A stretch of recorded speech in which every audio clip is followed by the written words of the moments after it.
Hello, I'm Isaac Hayes III, founder and CEO of Fanbase. And right now, we're accepting investors in our $17 million round to revolutionize the future of social media. Today, for just $399, you can own 60 shares of stock in Fanbase at $665 a share. Go to startengine.com/fanbase and invest today.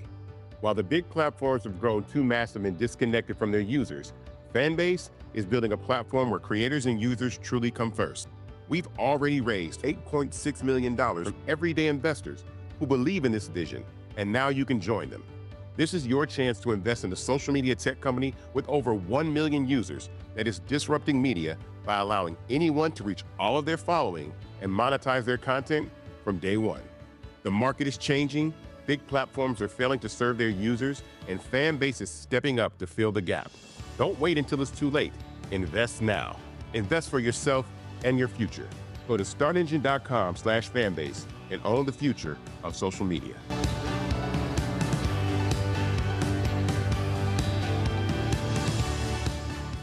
Folks, Black Star Network is here. Hold no punches. I'm real revolutionary right now. Support this man, Black Media. He makes sure that our stories are told.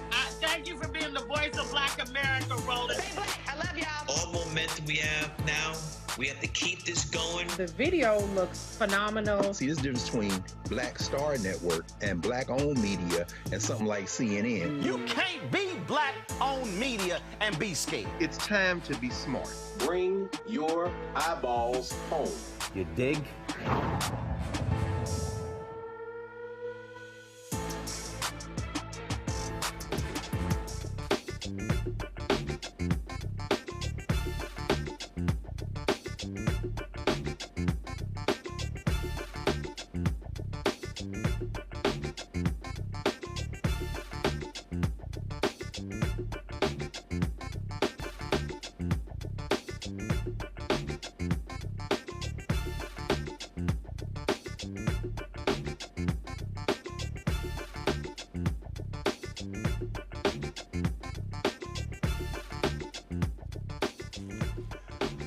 Today is Tuesday, February 18th, 2025, coming up on Roland Martin Unfiltered, streaming live on the Black Star Network. Massive layoffs are affecting thousands of federal workers who are now figuring out their next steps for survival. And Doge keeps lying. Y'all, they told us, oh my God, we found 8, 10, 15, $20 billion in cuts. When you read the fine print, it's only $8 million. What the hell's going on? A self-described nonpartisan nonprofit organization reported that its post-election analysis in Clark County, Nevada, produced results consistent with voter manipulation. We'll talk with the executive director of the Election Truth Alliance. Grifter Lindy Li, you know, the former DNC fundraiser who claims she raised millions for the Harris campaign. Well, guess what? She gets questioned about who she voted for, but then former DNC chair Jamie Harrison drops the boom on her on social media. He said, either you lying or you a liar. It's a whole lot we got to unpack today, y'all. It's time to bring the funk on Roland Martin Unfiltered. On the Black Star Network, let's go. He's got it. Whatever the biz, he's on it. Whatever it is, he's got the scoop, the fact, the find. And when it breaks, he's right on time and it's rolling. Best believe he's knowing. Putting it down from sports to news to politics. With entertainment just for kicks, he's rolling. It's on go, roll, roll, y'all. It's Roland Martin, yeah. Rolling with Roland now. He's funky, he's fresh, he's real, the best, you know he's Roland Martin.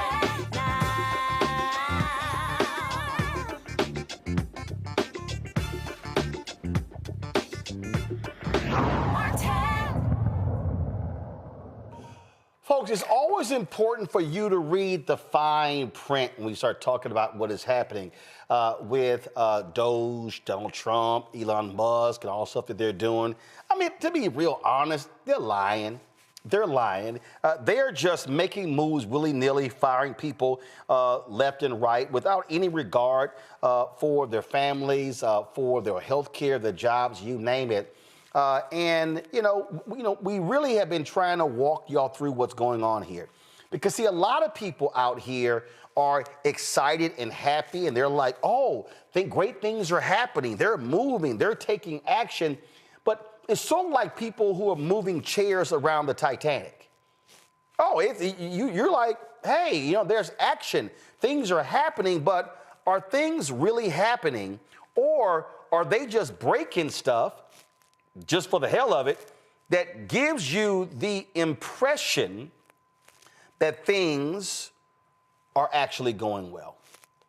So I came across this video of poster Frank Luntz, and he made this claim. That former Biden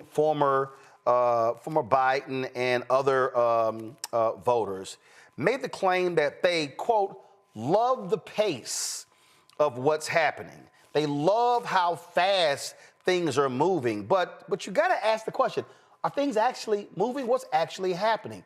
Or are people claiming things are happening, but things are not really happening? So I want you to listen to this conversation between Frank Luntz and Breonna Keeler on CNN to get an understanding of what they're saying. So we'll break it down. Listen. I wanted to have you on because you do a lot of focus groups. You really get behind the numbers, the poll numbers, to the sentiments of voters. And it's so interesting. You've been speaking with a number of voters who were Hillary Clinton 2016, Joe Biden 2020, and then went for Trump in 2024.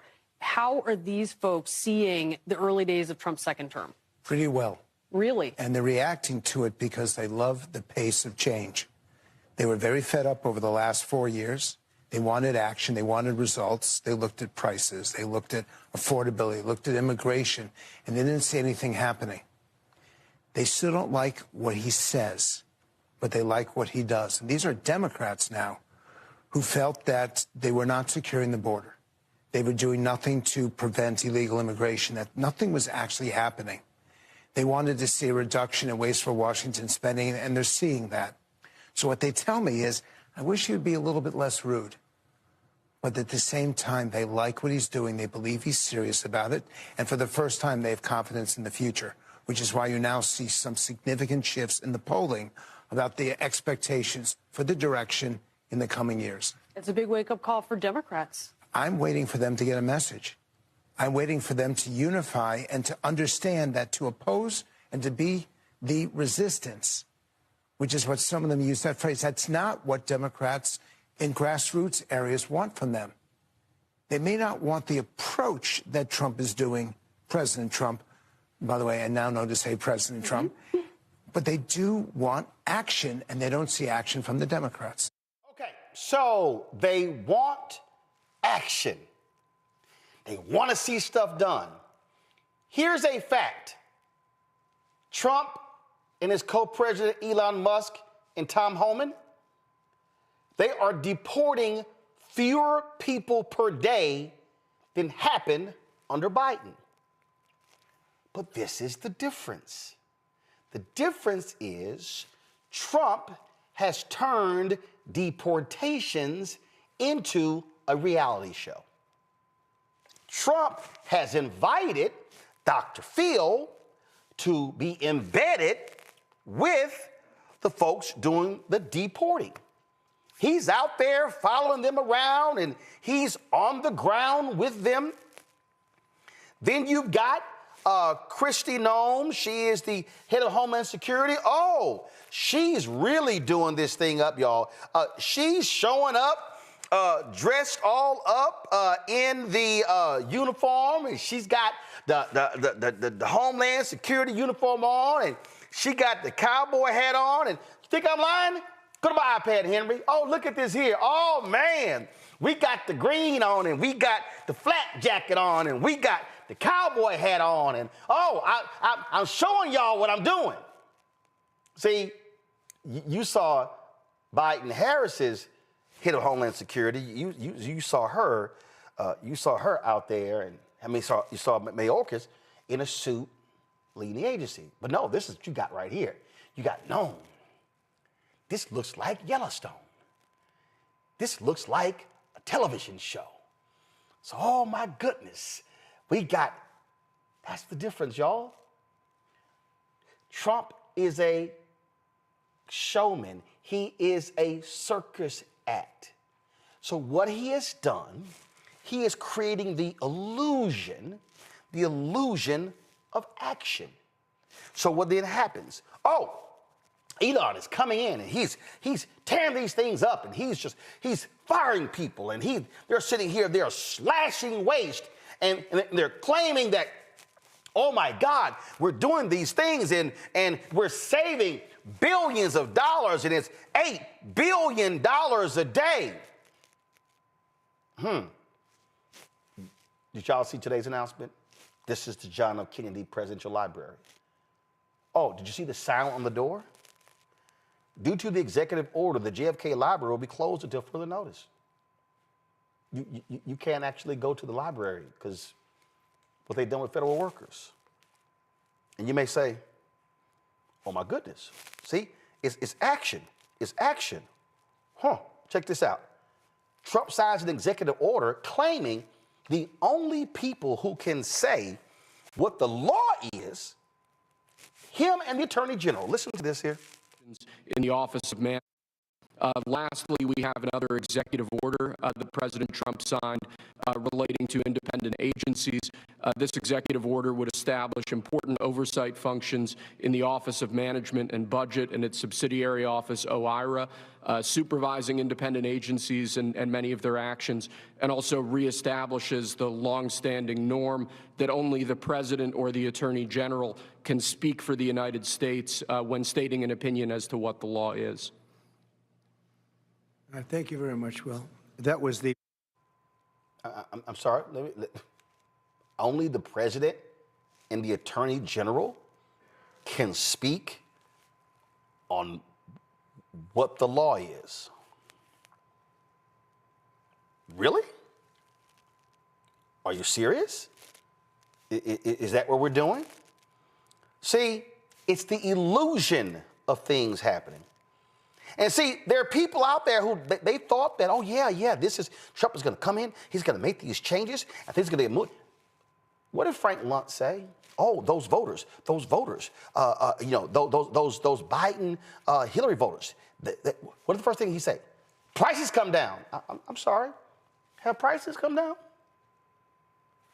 I don't recall seeing prices come down. I don't. Last I checked. In a second, I'm going to ask my panel, have they seen housing prices go down? Have they seen, inflation's up. Did y'all know inflation's up? We've had more airplane crashes in the past 3 weeks than we had in the previous 23 years. I'm just confused here. This is Congressman Jim McGovern on the House floor. Listen. Mr. Speaker, the party who proclaims to be America First is screwing over our farmers and making it harder for people in rural communities to survive. This unified Republican government hasn't done one damn thing to support regular people or help them put food on the table. The House Agriculture Committee is holding a hearing this morning about the economic crisis in farm country.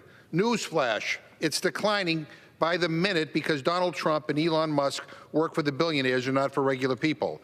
This self-proclaimed America First crowd is threatening tariffs against our closest trading partners and upending food aid that is shipped by American farmers.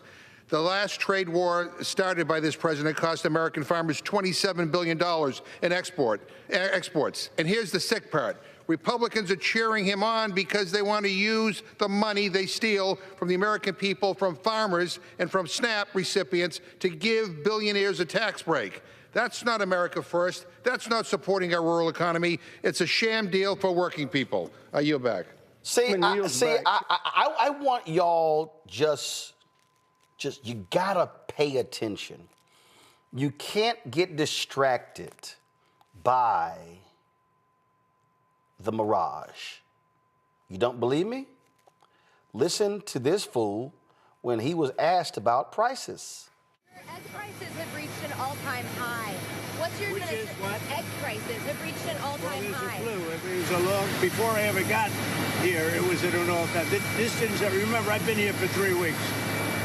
I've been here for 3 weeks. But you said on day one you were going to cause these things to go down. Egg prices are up 53% compared to last year. It's because of that bird flu. But who got rid of the people who track those things in the CDC? Trump and Musk. Who's getting rid of, who fired the Inspector General over the food supply? Trump and Musk. I need y'all to understand you're being played.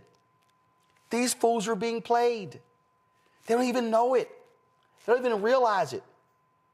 Control room, get our FAFO video ready. We were supposed to do it yesterday, but get that video ready. You don't understand it. I'm going to show y'all something right now that's going to trip y'all out. Again, Trump, I love the military. I love our veterans. I love the veterans. How about this veteran? Luke Graziani. The man has disabled Army veteran, 4 kids, did 3 tours. Guess what? He got fired from his Bronx VA hospital.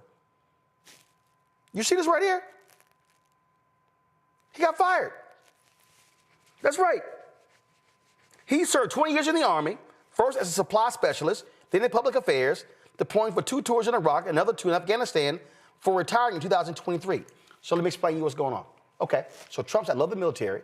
So he's firing VA workers, veterans. So now veterans, it's going to be hard for them to get their health care because it's the federal workers who deliver the services. Oh, guess what? By firing the federal workers, you're now going to cause this veteran to potentially get evicted, or he's going to have to apply for SNAP benefits and federal benefits in order to live. Oh, but guess what? They're trying to cut SNAP benefits by 20%. Oh, but Elon Musk is breaking things and making them better. So they're just sitting here, oh no, this is for the good. These things are great. It's just, it's perfect. That's what's going on. That's what they're saying to you right now. And then you got, what's the dude who's on the Shark Tank, Kevin O'Leary? He's sitting here like, Elon Musk is out here and he's just, he's making things happen and he's moving people and he's firing people. And you know what? If we just sit here and just cut and cut and cut and cut and cut, things are going to be great. Listen to this. I think the issue is they're not whacking enough. There's this concept in private equity when you get a bankrupt company and you go in there, you cut 20% more than your initial read. And then you find like a pool of mercury, the organization gels back together again. Always cut deeper, harder when there's fat and waste. The FAA, it's not the people. The code is cobalt. It's from the 60s. It needs CapEx put into it for the technology to be upgraded to make it safer. Fat like a chicken. All of these agencies are like big fat chickens dripping over barbecues of fat. This is the best barbecue I've ever seen, but I don't think it's happening fast enough. They're not cutting enough. Keep slashing, keep hacking while you have a 24-month mandate before the midterms. Cut, more cutting. Believe me, it's going to work out just great. Everybody should be happy. Even people with the nuclear codes, cut them too? Cut everything. Because if you don't see what they're doing and they can't show you that they're adding value, you whack. But it's clear. So here's the problem. They're not even doing that. See, when you make cuts, I own a business. If I needed to cut, I'm going to sit here and I'm going to say, okay, how much is this costing me? How much is this costing me? How much is this costing me? All right.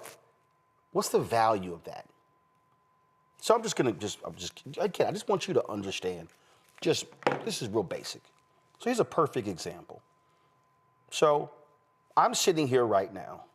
I'm just going to give, matter of fact, we were just literally doing this as I was driving in. I was just driving in. Okay, this is a very basic, because I want to make it plain for all of you who are watching. Okay, all right. So Henry, go to my phone. This is the LU Smart app. This is the LU Smart app, okay? This app is on my phone. This app is tied to our LiveView unit. This app is $300 a month. We want to be able to, if I'm remote, if I'm somewhere, I can connect to our LiveView unit and I can do it from this app. Well, guess what? You can knock on me. We were on the app, and this is supposed to have an IFB function, meaning I can talk, but I can hear the control room at the same time. Well, it's not working. So we're like, call the company, let's find out how does this work the way we need to work. So we're gonna call LiveView, and if this app isn't working the way we need it to work, I'm getting rid of this app, and it's gonna save me $300 a month. That's $3,600 a year. But I need to know if it actually works. What Elon Musk is doing and his team, they're just cutting, not even asking. You heard Sarah sitting there ask, even cut nuclear people? He goes, yeah, cut. Y'all, here's the problem. These are the people who over our nuclear arsenal. These idiots, Elon Musk and his idiots, whacked more than 300 people who worked on covering our nuclear capability, fired them, then went, damn, they do the nuclear shit, we gotta bring them back. So then they started emailing and calling, trying to bring them back, and they couldn't even reach some people. They just doing indiscriminate cuts. And see, then MAGA's like, yeah, it's happening. But then MAGA doesn't even realize, even in red states, how they get screwed as well. Here's today's FAFO.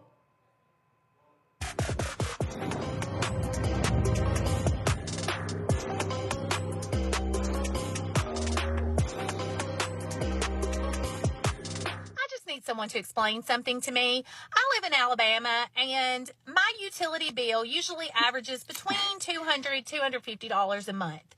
Can someone please explain to me how my utility bill went from $250 a month to $696? Girl, did you say Alabama? You know exactly why your electricity bill is going up. Did you get this letter in the mail by chance? Yeah, it was sent to the residents of Huntsville, Alabama. It says that your electricity bill was going up because of Donald Trump. It has his name actually right here. Pretty clear, you know what I mean? It said, hey, he ended through executive orders, some federal grants that were lowering your electric bill. This is the best round of FAFO, and I wasn't going to ream you too hard, but then I went and saw your repost. You posted a lot of stuff from Little Human Being guy, you know, Charlie Kirk. A lot of Daily Wire stuff, a lot of Donald Trump thirst traps, if you will. It said, oh, I know exactly who you voted for. You're the perfect candidate for this video. This is a result of what you voted for, honey. This is a thoughts and terrorists, tater tots and chairs kind of moment. I just want you to enjoy and soak that all in. Take it all in. This is what you voted for. Anyways, my name is Mercedes Chandler. Give me a follow or you won't see my face again. Thank you. Goodbye. And FAFO. She's complaining that her utility bills went up, and the idiot doesn't even realize they cut the grants that lowered her utility bills. This is what I'm talking about. So people are like, yeah, they're moving. It's great. Because they're not even realizing how bad it is. Last point before I go to my panel. They laid off a bunch of people at the Atlanta-based CDC. And they said, oh, they got an email, poor performance. Do you know what they were getting in their performance reviews? 4.75 out of 5. Yeah. This is impacting researchers with excellent performance records. The people who are looking at stuff like bird flu and other diseases and measles outbreaks. You name it. That's what's going on. And guess who all of a sudden is speaking up? People like Georgia Governor Brian Kemp, who did all he could to elect Donald Trump, and even he realizes his red state ass is getting jacked by the idiots in Trump's administration. I know they have some layoffs at the CDC and other things, but you know, government can stand a little right sizing. And I know from the state of Georgia's perspective, if you take out higher education and you look at the number of people that we have in state government, it's close to what we had back in 2008. Interesting. But we're doing more work because we got more efficient through technology. We're paying our people more. So instead of hiring more people at the same pay rate, we're paying people more, keeping the same numbers, but doing more work because we're using technology. So why can't the federal government do that? I think they can. That's all cute, but wait until they start whacking your benefits for farmers. What happened when Trump would not give you additional money for Hurricane Helene? Oh, Brian Kemp, you're going to be crying then. Dr. Mustafa Santiago Ali Jones is former senior advisor for environmental justice at the EPA out of D.C. Randy Bryant, entrepreneur, author of Never Says, 25 Phrases You Should Never Ever Say to Keep Your Job and Friends. She's joining us out of D.C. A. Scott Bolden, attorney, and also, of course, former leader of the PAC for the National Bar Association out of D.C. as well. Here's what is so hilarious about these people, Mustafa. They're slashing, they're making cuts. They're not even thinking about what people are doing, what the impacts are of their work. But then they're saying we're actually saving you money. But again, when you read the fine print, I'm going to pull up in a second, Doge claims they saved $8 billion cutting one program. If you actually read their site, it was $8 million. They're about $7.992 billion short. We just continue to see the misinformation and disinformation that, has been, the Trump administration has actually built on. It's their foundation. They know where to go if they actually want to save real dollars. What we're seeing right now is all you have to do is look at Project 2025, which we tried for the longest time to get people to pay attention to. Those are the agencies and the departments that they're focusing on. And that's not where the real money is if you're looking at waste and abuse. Anybody who has ever worked in the federal government, anybody who's ever done business with the federal government, anybody who's ever read a book knows that you have to begin to actually take a look at the military and defense contracting and all these other places where big bucks are and where you might find, a need to cut in those spaces. It is not education. It is not CDC. It is not HHS. It is not EPA. It is not a number of these places that have a distinct responsibility for helping to actually protect folks. So when you talk about CDC, as you mentioned, bird flu, measles, whooping cough, Mpox, childhood cancers are up. You need a strong CDC and a strong HHS to make sure that we have the medical protections that are in place, but also that they are the individuals who are out there that are doing the science and helping us to have an understanding of what the next set of impacts might be so that we can better protect ourselves. But that's not of interest to them. This is political. This is also driven by Project 2025. So folks just need to actually open their eyes, because what they're actually doing is not only losing their rights, but now they are also impacting those agencies that have real impacts in relationship to protecting your life and your children's lives.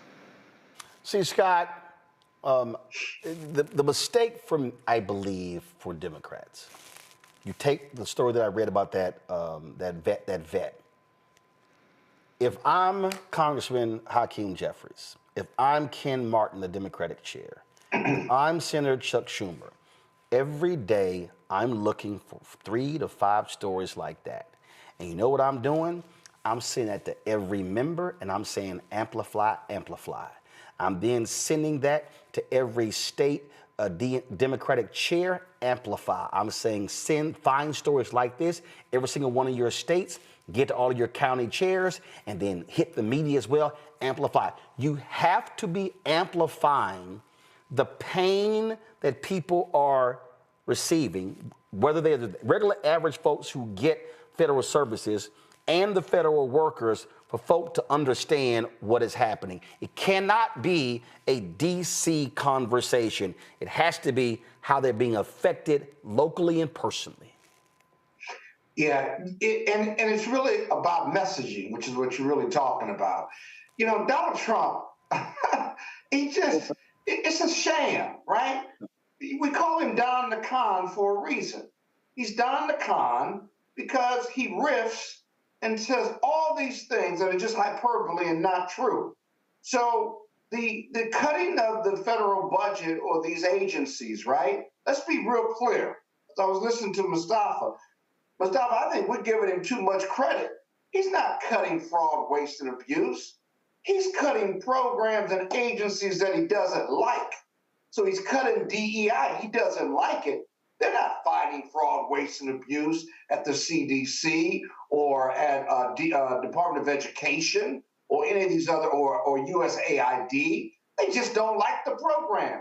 And so Republicans and Donald Trump define fraud, waste, and abuse with what they don't like, what they call wokeism, what they don't believe we should be spending money in. And that's the illegality part of what they're doing in large part, because only Congress that's allocated money can cut those programs, cut those agencies, decimate those agencies, reduce these costs, and fire these people. And they're getting around it by the rhetoric and the messaging of fraud, waste, and abuse. And then they lie about it, right? And their people, half of America or more, believe it. And then, as Roland says, there's no counter messaging to it. And so it becomes, quote, the truth. The media picks it up. Their supporters repeat it. Everybody who's ever illegally come into this country is a criminal. 400,000 people from the Congo, he said today, are the worst of the worst criminals. If you don't have a counter message, it becomes the belief. It becomes their truth, and then it becomes America's truth. You have Roland Martin saying, wait a minute, this is all BS, but he's a voice, and others are voices in the wilderness because the DNC won't get its messaging program together. It's not just, that veteran who got cut, if you will. Yep. It's the messaging behind it. You got to get the messaging behind it to counter the lies. And I love how I didn't know these things were going on. I don't know nothing, see nothing. Listen, Randy, watch this here, and then I want you to respond, and then we're going to go to our next guest. Listen. Sorry. Mr. President, given your concerns about corruption, you said that if there were any conflicts of interest with Elon Musk, you wouldn't let him anywhere near it. That's right. Doge and SpaceX employees are now working directly at the Federal Aviation Administration and the Defense Department, agencies that have billions of dollars in contracts with Musk's companies or that directly regulate his companies. How is that not a conflict of interest? Well, I mean, I'm just hearing about it, and if there is, and he told me before I told him, but obviously I will not let there be any conflict of interest. He's done an amazing job. They've revealed, in fact, he's going to be on tonight, a big show called Sean Hannity at 9 o'clock, and he's on and I'm on, and we talk about a lot of different things. And any conflicts, I told Elon, any conflicts, you can't have anything to do with that. So anything to do. I'm confused, Randy, how they said also he's going to self-report. Wow, that's going to do it. Right. Wouldn't we all like to be our own evaluators of how well we're doing on a job? And let me just say this. It's a major conflict just for the simple fact that he is in the position. It's unconstitutional. The Senate must approve for someone to have the power that Musk is having and has been granted. So already we're talking about a conflict. He's going in and he is saying that he's trimming the fat in our government. But even when you look at the workers that he is firing with no cause, federal government compensation, they take up that's 4.3% of the federal budget. 4.3%. So when they say they're cutting the fat and they're doing it to help, alleviate this government, they're not. There's no reason for them to do it. They're firing these people, and they're a tiny percent of the federal budget. So we know that there's no real reason. See, actually, I got to stop you there. I'm just being straight up, Randy. What you just laid out, that argument does not work. Here's why the argument doesn't work. I'm here to listen. No, we should never use that argument. Because when we say, oh, this is just a tiny part of the federal budget, then somebody says, yeah, but it's $8 billion. $8 billion to somebody who's making $40,000, that's a lot of money. That's not what we should actually be saying. We should be saying, this is what they do. What they're cutting are the people who inspect your food. Guess what? If those people are not there, you're going to get salmonella, food poisoning. Oh, these are the people that inspect your water, that inspect the air quality, that do safety checks. That's what we have to be doing. We can't use the argument that this is just a small, Congress does it all the time, and I'm telling you, it doesn't work, because if you apply, well, that's 3%, then that's 2%, and that's 5%, and that's 3%. Well, hell, right there, that's damn near 15%. So that doesn't work. We have to be saying the impact of the cuts on how it's going to affect us. So if you're laying off FAA personnel, guess what? Air travel is going to be unsafe. That's how we have to connect. Yeah, I see both. I do see that. No, I see the other as well. But I'm telling you, a person, when they go 3%, how much is that 3%? How much is that 3%? As far as the messaging, but what I'm always hearing them say is that they're trimming the fat because we don't want big government. And I'm saying that's not what's making the government big. But also, yes, absolutely, to your point, we're seeing the bird flu, of course, going crazy, and it's now in our products. Cows now actually have it, and we need to recognize that. We're seeing planes drop out of the sky. We're seeing where our food supply and farmers are struggling to keep things going. We're seeing measles, an outbreak of measles that's unprecedented, that we haven't seen in centuries, because we have someone, our health chair, who doesn't believe in vaccines. We are seeing the repercussions of what's happening right now with these cuts. Absolutely, that part is real, and it's absolutely scary because no one is at the reins. And it's easy to say, let's cut, right? It's like if you're building a house and they say, well, you're over budget.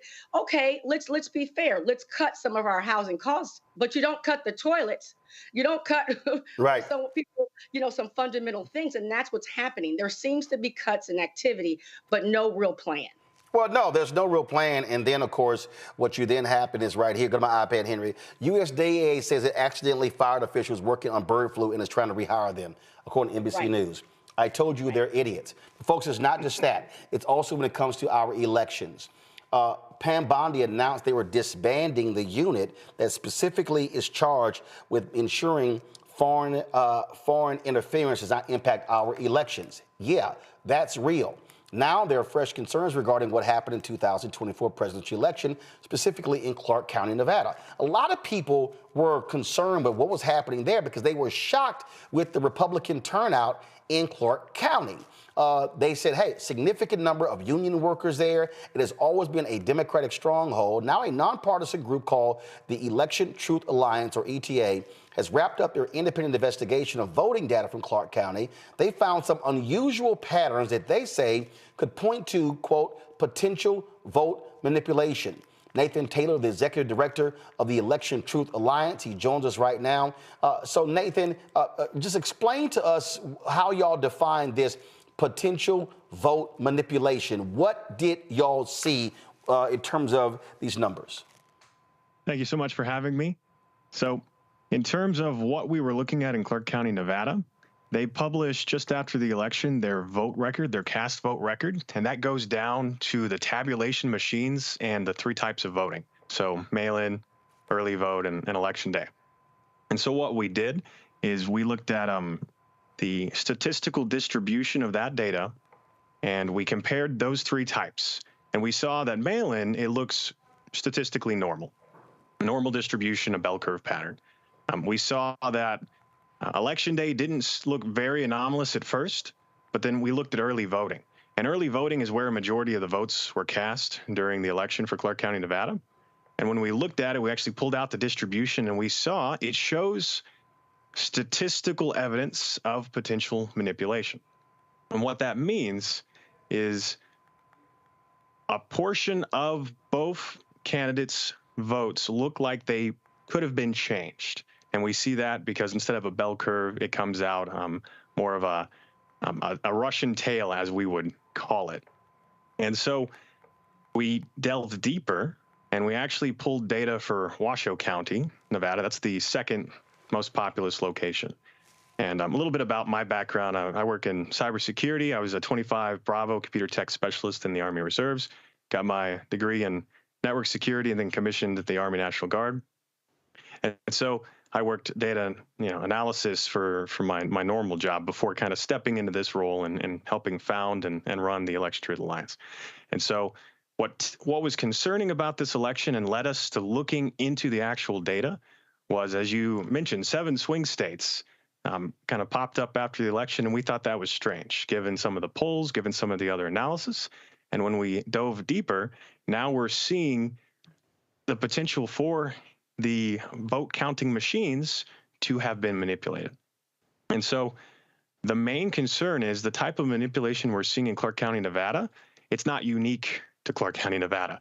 We've done analysis on other locations. We're looking at Pennsylvania right now. We were looking at Wisconsin. We were looking at Florida. We were looking at Texas and California. And so many of these higher population centers in these states exhibit the same indications at a higher level, and that's a drop-off vote abnormality, where, for example, one party at the presidential level, they get a certain amount of votes. And then you look at the next down ballot for their party, like the senator or the governor or the superintendent, and you find that those lower positions have more votes than the president. And that's very concerning. And that ultimately also led to us diving a little deeper. So we did provide some graphics, but I don't really think we need the graphics, just to kind of talk about some of the potential. That's why a lot of people were asking. They were like, wait a minute, hold up. How did he win? How did Trump win all of the battleground states, but the only 2 places the Republican candidate won in the Senate was Ohio and Pennsylvania? They lost in Wisconsin. They lost in Michigan. They lost in Nevada. They lost in Arizona. And there was no Senate race on the ballot in North Carolina and in Georgia. And in fact, when you look at North Carolina, Democrats won governor, lieutenant governor, attorney general, and secretary of state. So what is interesting as well is when people talk about candidate Harris at the time and how she performed, right? Talking about popularity and saying, oh, well, people didn't vote for her. She wasn't popular. People were switching their votes at the presidential level and then voting Democrat all the way down. Well, I looked at this as well, and we pulled some of the data for both all the swing states in this election and last election. And we said, how many votes did Harris get in comparison to Biden in those 7 swing states? And correct me if I'm wrong, this is the graphic you were referencing, right? Swing versus non. This one, yes. This is a drop-off vote analysis, and this was actually made by Smart Elections, which is another organization that does election integrity and analysis. Go ahead. So they published this, and what this is showing is this is some of the swing states versus non-swing states, and it looks very suspect that Harris would underperform consistently across just the swing states, and then outside the swing states, she's almost 1 to 2%, like Trump is. For instance, in this first graphic right here, it shows that in the swing states, it shows red 752, blue -189. Yet in non-swing states, it shows red 464 and blue 351. That's just a 103,000 vote difference compared to a nearly 900,000 vote difference. And then when we go over to this graphic right here, this is the percentage. So you see an increase. So the way you read this, if I may. Go ahead. Is the 0% is the next down ballot candidate. So in this case, I believe this is senators. So 0% is how many votes that party's senator or whatnot got. So we see in the swing states, Harris got negative 1.48% less votes than the senator across and on average across all 7 swing states. And then Trump got almost 6% more than that senator or that next down ballot candidate. And then outside the swing states, all the other states, we're seeing it look more normal and matching past election trends where you're somewhere between 1 to 2% over the Senate, over the senator or the governor or whatever other races there are. So that's how you read this. That's why it's concerning. So you're saying that, again, correct me if I'm wrong, what you're saying is that if Harris was just so unpopular, then what you would see in swing and non-swing states would be a decrease or people staying at home and not supporting her. But you're saying, wait a minute, how in the hell do you see a plus percentage in non-swing states, but then you see this big negative, as if outside of the 7 battleground states, it was like, yay, we're cool with Harris, but those specific 7 battleground states were like, yeah, we ain't down with it. I think you highlighted exactly the concern. Why would just the swing states exhibit a pattern? And so that's a huge red flag, because what wins you elections? It's the swing states. And so I actually did the numbers for how Harris compared to Biden from the 2024 election, how many votes she got across all 7 swing states versus what Biden got in 2020. And we find that in 24, Harris exceeded Biden in Wisconsin, North Carolina, and Georgia. I believe those numbers are up to date. Guys, if we have that graphic, control room, pull it up. Go ahead. I don't believe you have that graphic. Okay. And I'll quote some more graphics that I know you do have here in a moment. But this is a good number for you, just to kind of show you how the theory that she's unpopular and that's why she would be underperforming doesn't add up. And that's that she got 99.6% of all the votes cast in 2020, the Democratic votes that turned up in 2020 for those 7 swing states. She got 99.6% of them in 24. So it doesn't make sense that she would be underperforming by a large amount in these states, but then get 99.6% of the same votes. So, okay. So with that, you believe that something was done to the voting machines? Do you believe that, like, for instance, I've heard people, and I'm not a conspiracy theorist, and when people, I'm very skeptical when people throw it. I've heard people say, hey, wait a minute, people were using Starlink to transmit the data, the voting data from precincts to the state elections board, and that Starlink, of course, owned by Elon Musk. Of course, Joe Rogan made this famous phrase that Elon Musk created this app that an hour after the polls closed showed, oh, Trump is going to win, I'm going to sleep. And he was like, how did he know? And then, of course, Trump, leading up to the election, was like, hey, don't worry about it. We don't need your votes. We got this. So people are pointing to those things as evidence that something was amiss. So are you saying that you believe that the voting numbers were somehow changed either in the machines or in the transmission to the state elections board? If we bring up slide 5 here, that's the one that's showing Clark County Election Day voting. And so is that it right here? Distribution. Yep, that's exactly it. This is what I was talking about a little earlier, where when we look at the vote record Clark County gave us and published after the election, this is more what you would expect to see when looking at that data. And so there's 2 different colors. One is red and one is blue. Obviously, the blue is the Democrats for presidential race, which would be Harris, and the red is Trump. And so they are overlapped, but when you pull both of them out, they should look like a bell curve. And in this case, for Election Day, they look pretty much like a bell curve. You're not seeing any huge issues. Is this right here the bell curve? This one right here? This what you're talking about? That is I don't believe we referenced the bell curve, but that line, this is an excellent slide. If you look at the line, and this is us pulling early voting out, the black line is what you would expect to see as a bell curve. Okay. So that line there, that's overlaid on top of the voting data, right? That is what you would more expect to see. Okay. Now, if you go back to slide 4, I'll actually show you exactly what we were seeing and talk about what would potentially cause this. So comparing this to Election Day, you notice this does not look the same. It's not a more rounded bell curve, a more random and expected distribution. And so what we're seeing, this is Clark County in 24 at the bottom for early voting and 2020 at the top. And you'll notice. Wow. Let's look at 2020 first. So if you zoom in just a little bit, the way you read this graph is the x-axis, the bottom axis, that is how many votes the machine counted. And so each of these little dots, there's a red and a blue, and each of them are a machine that counted the votes where you voted. And so in this case, there's a ridiculous amount of votes for early voting.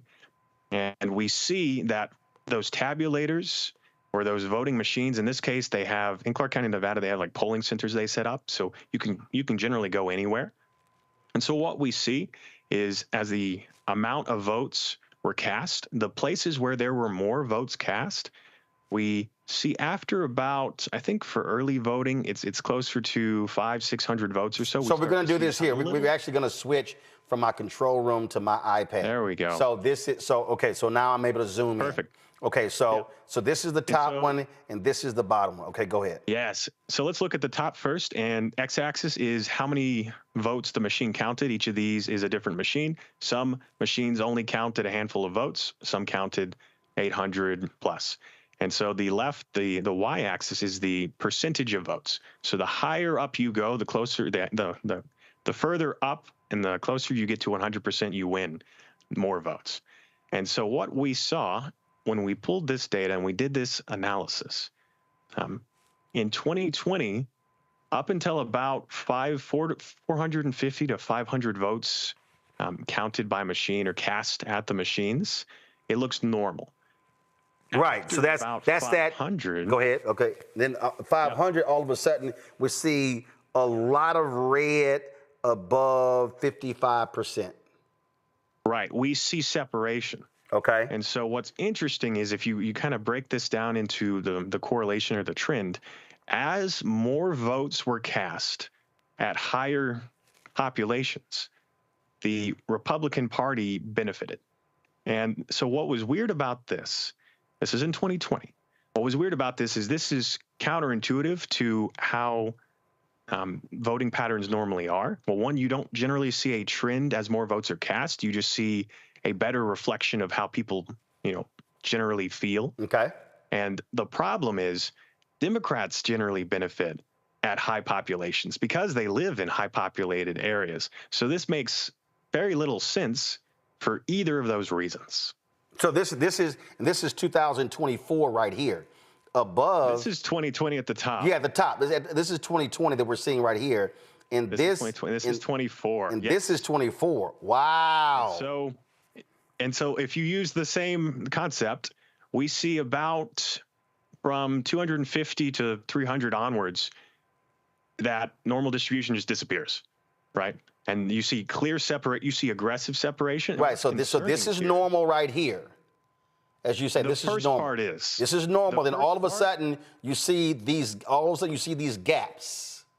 Yes. And so you're not supposed to see separation like this. And when we pull out the distribution, the slide we were looking at before, you can go, I think, two slides or so, you had the bell curve slide. And I'll show you exactly why this is concerning and what this potentially means. So there's a slide with both Harris and Trump, and they have a bell curve overlaid. It's a red and a blue graph. And that's actually that distribution we were just talking about for early voting, but in a different way to analyze it. All right. And so what we see, let me find that, is when we look, instead of the normal bell curve for early voting, we see. Is this it right here? I want to make sure is this it? This is election day. And this is great. So this is your other way of looking at it. Notice election day generally fits the bell curve pattern, right? Right. Yeah. There's a little bit of weirdness at the top. Right. And I can say we looked at Washoe County, which was the other county in Clark County, Nevada, and we do see the same issue, more aggressive for election day there and in 2020. So what we're thinking potentially happened, if you go to the next distribution slide and we look at early voting, but for this type of graph. This here? Here, perfect. So this, as I said, when you look at this statistically, and we have, so in the Election Truth Alliance, we have people with experience in statistics, data analysis. We have people with medical and engineer degrees. We have a little bit of everything. And so what we've done is we said, instead of this matching a normal distribution like you would expect to see, it shows potential manipulation. And what's concerning is, if we look at the top one, there's a concept here where if you want to win an election, or in this case, for voting data and distribution, the further right a majority of your votes are, after the 50% mark, you win. That's how you win in this case. And so what we're seeing, specifically in early voting, because it's so aggressive, we're seeing that a portion of the distribution is missing. And so this suggests, since in this case, this is candidate Trump, it suggests that his distribution shows that he's benefiting from potential manipulation. That votes, if you look at the bottom, Harris is missing a portion of hers, and since she's at a lower percentage, we see that skew. And so the way this could indicate is it has a rightward skew, and Trump has a leftward skew. And a leftward skew, or another term, is a Russian tail. And so a Russian tail is a term coined by Russian data scientists and data analysts in reference to a few different potentially manipulated Russian elections. And so they coined the term of a leftward skew, like if you go up, and I believe we also have a reference in this document, but it's if you benefit from potentially moving votes around, you're going to have this leftward skew like we're seeing in Clark County, Nevada for early voting. Now, what's interesting here, when you, I remember, so John Ralston is considered like the preeminent journalist when looking at data. And I remember every day he was tweeting and was shocked at the Republican numbers. And it was like, Democrats are in trouble in Clark County. And it was like, they're down. And people were like, oh my, I remember there was some culinary worker who had made a comment about, I mean, we're in some serious trouble. And a lot of people, they were just shocked and stunned at the early voting numbers that were coming back that was giving this indication that Republicans were just going crazy voting in Nevada. So what's interesting is when people talk about election night, there's an expected pattern you see as votes come in because of time zones. And so Smart Elections actually recently posted a video on their YouTube, and it was referencing someone talking about what you would expect to see on election night. And so generally, like the Northeast, as their polls close, they're more Democrat. So you would see a little bit of a blue lead. And then Florida would come in and it would go red. And then you would get the middle Rust Belt areas and it would go a little deeper red. And then the West Coast would come in last. And then you'd see that blue wave resurface, right? And so you'd see a little bit of a red mirage is what it is. What's interesting is this election night, you didn't see that. And what you saw is after the first bit of votes came in, it stayed very positive for the Republicans, and it only grew. You didn't see a bounce back. You didn't see a resurgence. And so some people would quote that to see it almost looked algorithmic in the way the votes slowly crept up.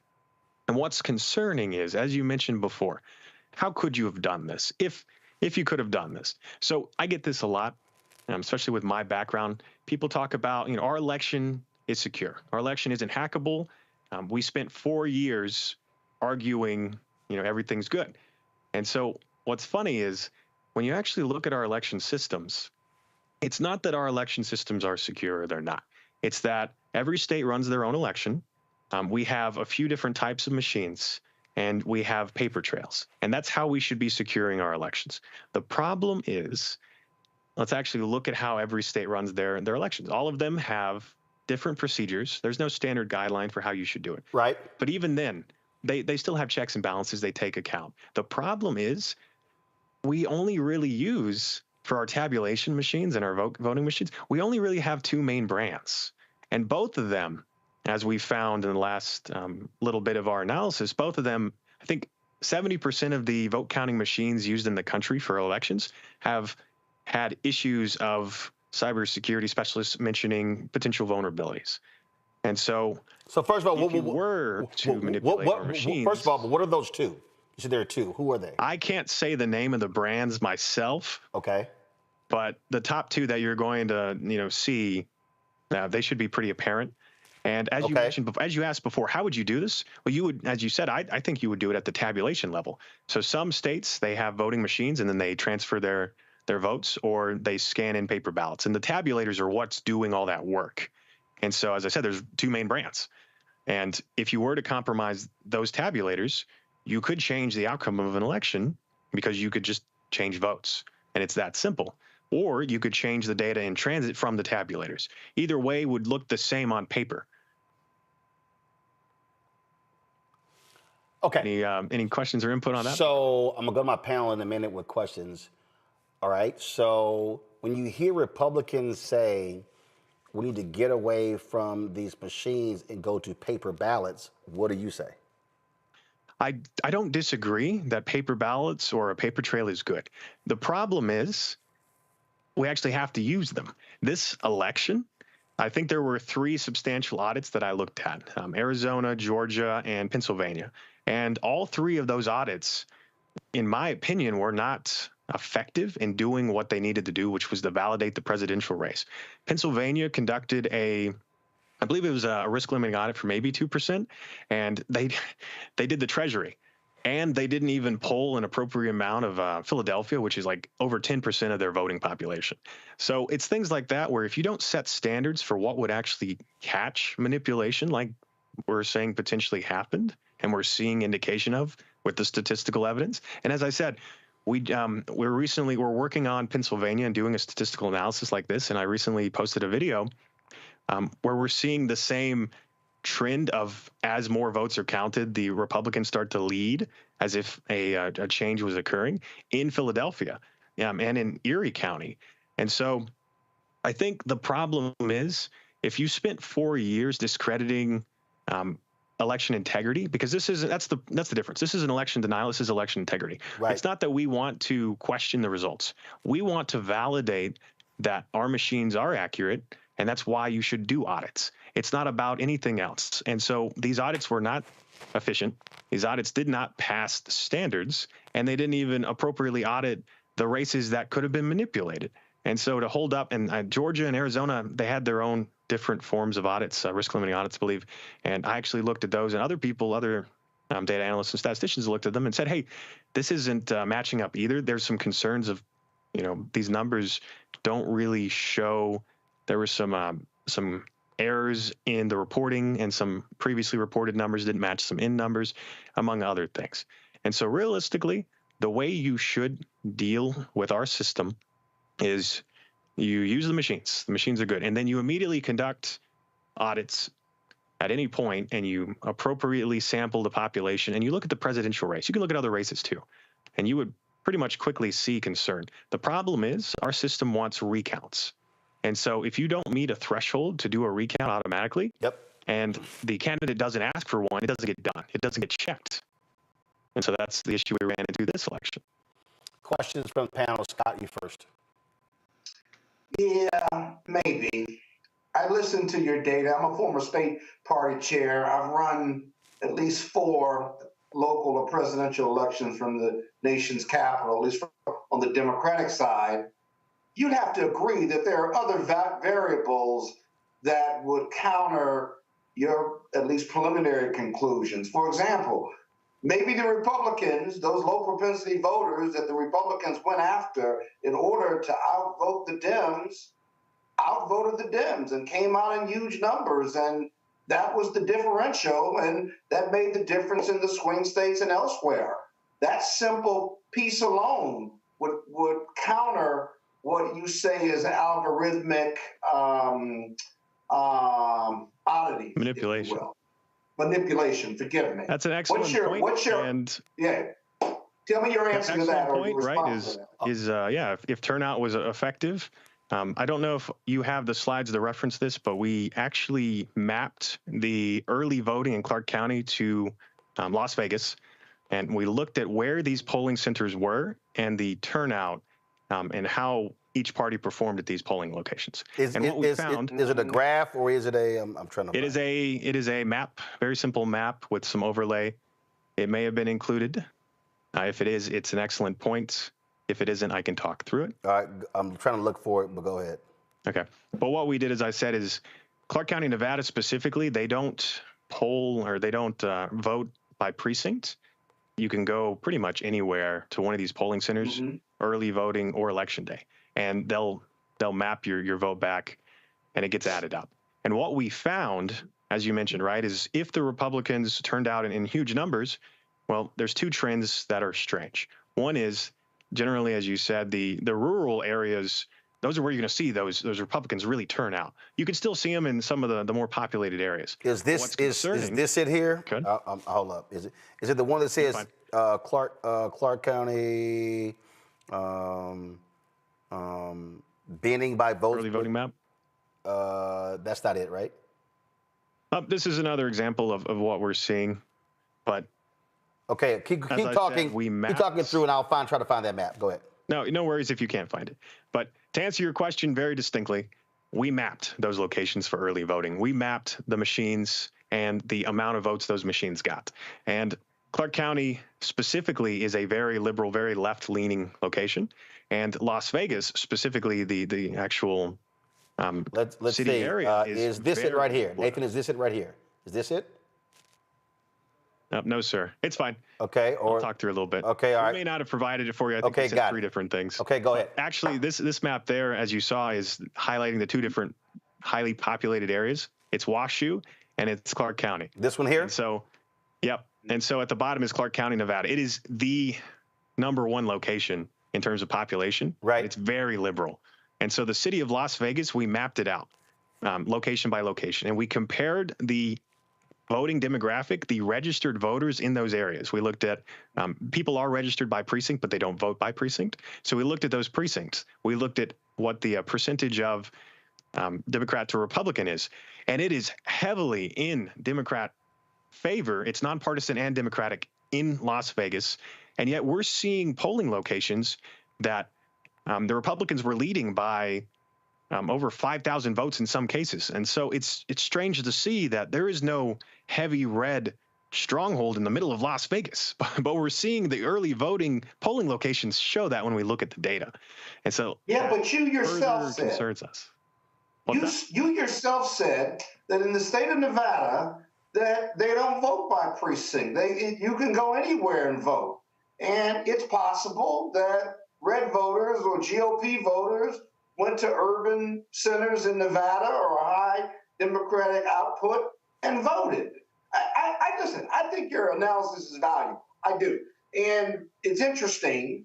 I guess what begs the question is, if everything you say is right regarding the algorithms and stuff, and you say this is how it could happen, voter manipulation, then what's next? What do you do with this data? How does it work for us? How does it help us? And how does it maybe in the future fix kind of what the issues are you're raising? Yeah, excellent point.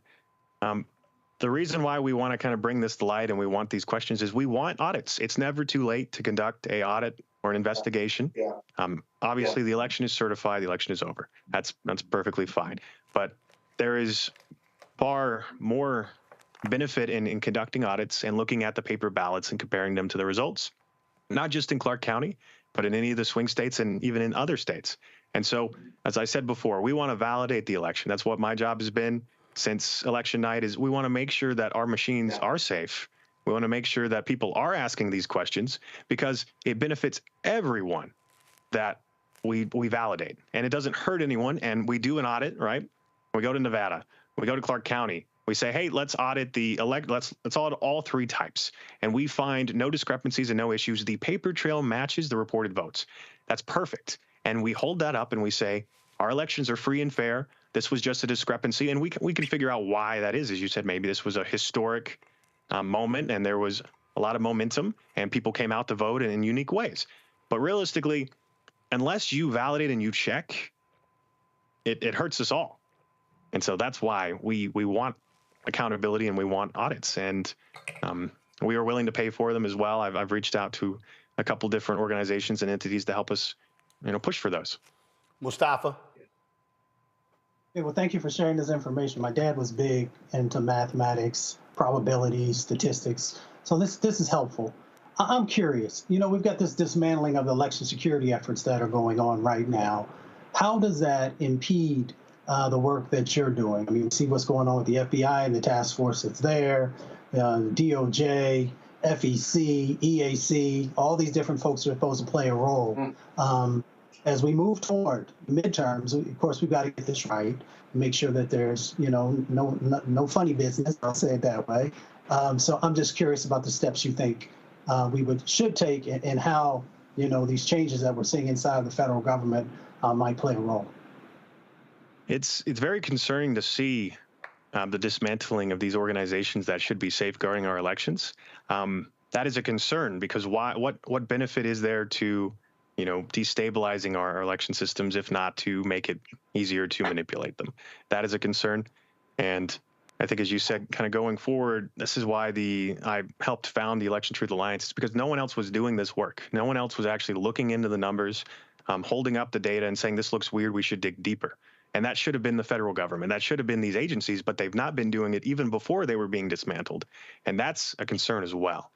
And so kind of going forward, as I said, we honestly just need to demand audits for both our local and state election officials. They can do it. They have the power. Your attorney generals and your secretaries of state, they could do an audit, and it, as I said, just be safeguarding. If for some reason we do audits and we do find discrepancies, that brings to light a lot of concerns, and it brings up the issue. And people ask me, why should we care about this now? All right, the election's over. Why should we care? And the problem is, if we don't validate this, and there was manipulation to the extent that we say could have potentially happened, that the data is indicating, that means there is no midterms. There is no next time. There is no, election 2016, because if you can manipulate an election, you choose the winner. And, there's no coming back from that. He who counts the vote wins. Thank you. Randy. I really appreciate the work you've done because all Americans need to feel secure in our voting system. I was really interested when I was reading your report about the drop-off voting, where, most people, I think about, human behavior, we vote down the ticket. If you vote for a Democrat, the Democratic candidate for the presidential election, typically that's what you're going to vote for in the Senate. But from what you're saying, your report says there was a huge disparity this year, up to in some counties like 10%. What is normal? Like, what do we normally see when it comes to drop-offs? So what's interesting is most people think the Republican Party is very straight ticket. That's actually, from our data, that's not truly correct. The Democrats are very straight ticket. They will vote all the way down ballot. There's very little budging for them. And so that was another weirdness with this election, to see potentially hundreds of thousands of people. I think the final numbers I was looking at was somewhere around 1.5 million votes. And you're telling me 1.5 million people split vote and voted all the way blue down ballot, but then voted, a different party at the presidential level. And so generally, percentage-wise, on average, it does depend on states. Some states, swing states, can be more chaotic. But as I said, you're going to see somewhere between a 1% to 2% over performance for the president is normal. There's some historic, above performances, but generally you don't see the president underperforming a senator or another position, because presidential races are a big deal. And so I had some numbers. We've been looking at different states and looking at drop off. And so one that people don't even realize, we were looking at some of the non-swing states, and we were seeing Harris got negative 19% of the votes that the senator did there. And just some other crazy numbers, like Texas as well. She was under 4%. And my concern is, and the reason why we're concerned, that if there was a way to manipulate the votes, people don't realize how big of a deal it could be. And that's because, let's say I take one vote. Let's say we both have one vote. And so I take your vote and I give it to myself. I've not taken one vote. I'm 2 votes ahead now. And so you're almost doubling the impact. And so I did the numbers, and in terms of how many votes, if there was a algorithm that was taking votes from one candidate at the presidential level and giving them to the other in the 7 swing states. I did the math for 6 that I could do using the drop-off vote analysis. And I said, all right, let's say Trump is around a 2% overperformance across most states on average. So let's take all the votes that he gets in excess of 2%, and let's do that reverse calculation. And so I found, as I said, 1.5 million votes is what that would have been potentially. And when we take those votes per state and we do the inverse and we give them back to, let's say, the Democratic Party, as I said, you're doubling the impact. And we see that in 6 swing states that I did the numbers for and looking at the drop-off vote, if that was caused by algorithmic manipulation, Harris leads in those 6 swing states when you do the inverse there. Also, that's not including any concerns about mail-in ballots never being delivered. That's not any concerns about voter suppression, which I do believe was a big deal in this election. I've spoken to Greg Palast, and he's really highlighting those concerns, and those are very critical. Yeah, we had him on the show. Yeah. So that's hopefully I answered your questions there, and that was the big concern. So last question from me. Have you made a request to the Nevada Secretary of State, to the Nevada Attorney General, Aaron Ford, to do something?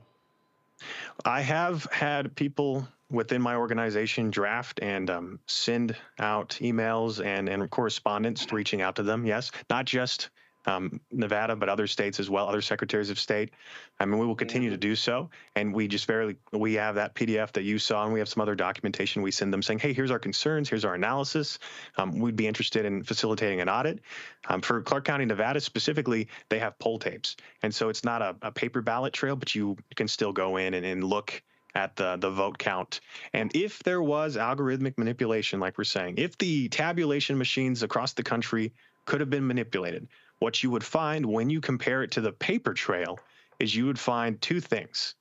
I didn't talk about this a lot when we did it, but we were also seeing not only the potential for votes to have been changed from one candidate to the other, causing one candidate to underperform and the other candidate to exceed and overperform, which is what we're seeing in multiple swing states, but we're also seeing indication that for whatever reason, the Democratic Party in Clark County, Nevada, for early voting specifically, gets capped out, and it looks like votes could also have been deleted. So you would change votes until you're at a 60% margin for one party, and then you would just start deleting extra votes. And we're seeing indication of that too.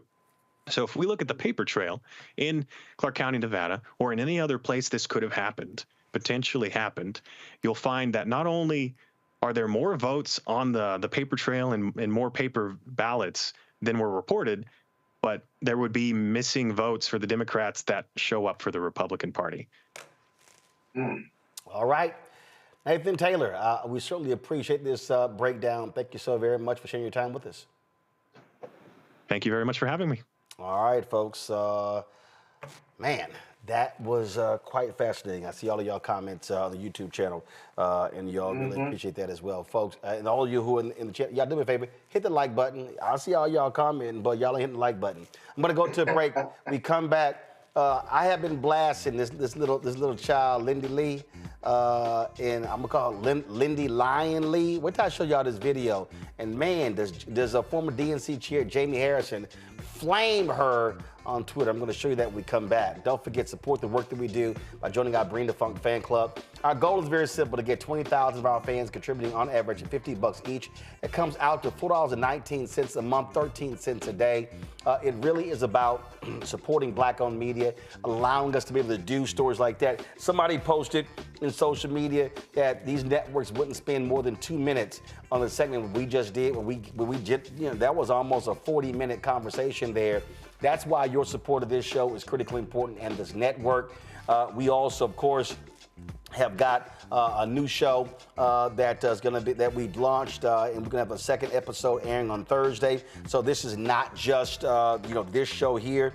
We've got some new episodes of Greg Carr's show coming up, the Black Table, and so it's a lot that's going on. So we really appreciate it when you support the work that we do, because it really is about providing news and information that you're not getting any other place as well. And so if you want to give us via Cash App, please do so. Use a Stripe QR code. This is it right here. Click the Cash App button to continue to contribute. You can also, of course, send your check and money order to P.O. Box 57196, Washington, D.C. 2003 7-0196. PayPal is R Martin Unfiltered.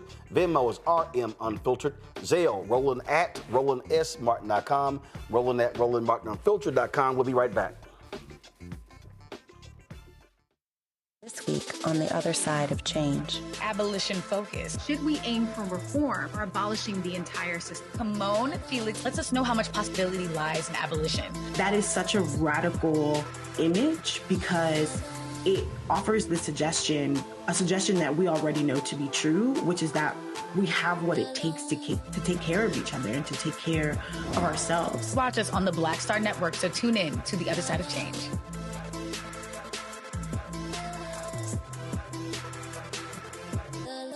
What's up, y'all? Look, Fanbase is more than a platform. It's a movement to empower creators, offering a unique opportunity for everyday people to invest in Black-owned tech, infrastructure, and help shape the future of social media. Investing in technology is essential for creating long-term wealth and influence in the digital age. The Black community must not only consume tech, we must own it. Discover how equity crowdfunding can serve as a powerful tool for funding Black businesses, allowing entrepreneurs to raise capital directly through their community through the Jobs Act.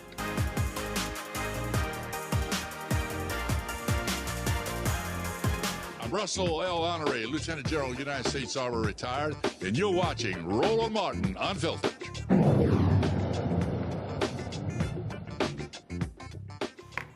Am I the only one who gets a kick out of these so-called former Democrats who are now kissing lots of MAGA ass? There's nobody who has done more of that than Lil Lion Lindy Li, okay?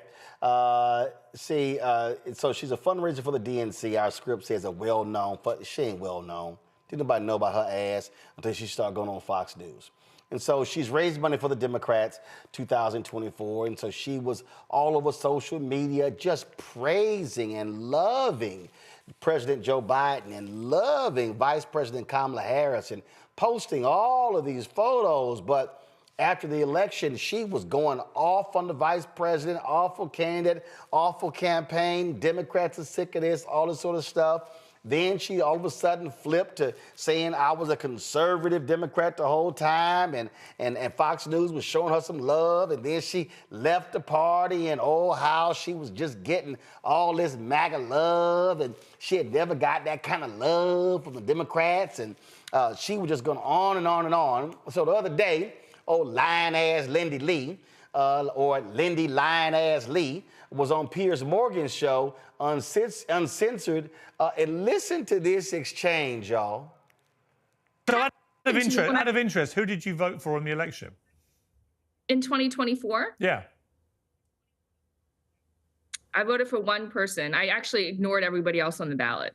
Well, who did you vote for? Because I couldn't bring myself to vote for the Democrats. I was so disgusted. So you voted Trump? Can I plead the fifth? No. I will just say that. Let me just say one thing. I was so disgusted with the Democratic. Come on, what did you say? Who did you vote for? I will say that I voted for one person on the ballot. Yeah, who? Because I was so disgusted with the Democrats, I couldn't vote for. I hate you, but who? Who did you vote for?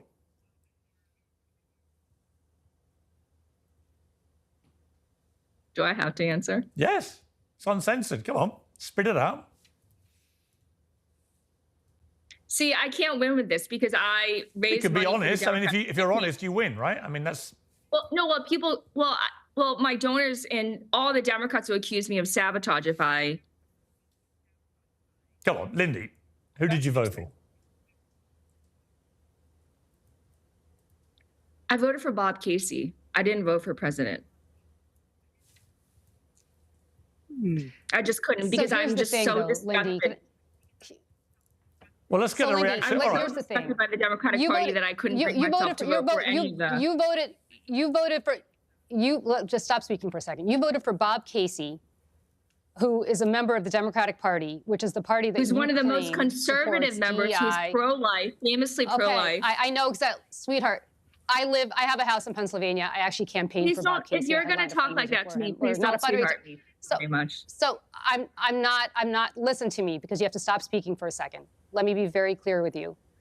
You were out there until the very last second, positioning yourself as a surrogate for Kamala Harris, despite the woke stuff that you now disdain. despite the fact that you think that Democrats stand for only trans issues and nothing else that apparently you campaigned on all these years for Democrats, first for Biden, then for Harris. So the bottom line is, everything that you now disavow, you tried your very best and tried very, very hard to get in front of every TV camera that would take you to campaign for Kamala Harris, who you now claim supported trans and DEI issues that you think are completely misguided. So the bottom line is, everything that you're saying now about how you're going to help MAGA means that you threw out every value that you stood for. Oh, but that wasn't it. Former DNC chair Jamie Harrison, he sent out this tweet. He says, Lindy Li, this is sad. You really need to stop lying and get some help.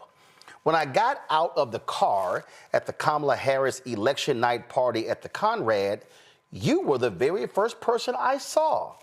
I'll check with the film crew because maybe we even have video.